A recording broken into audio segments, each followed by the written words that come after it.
So, how do you actually return an item on Vinted without stressing yourself out?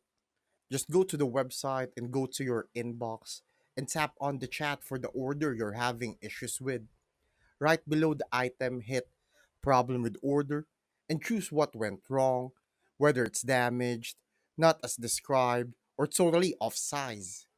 Add clear photos so Vinted sees exactly what you mean, then submit it. From there, Vinted steps in and handles the situation with the seller for you. Once they approve the return, they'll send you a shipping label, pack the item, drop it off, and that's basically it. After the seller gets it back, your refund goes straight to your Vinted balance. And whatever you do, don't tap everything is okay unless it really is. Because you can't open a dispute after that. Thanks for watching. Make sure to subscribe for more useful content.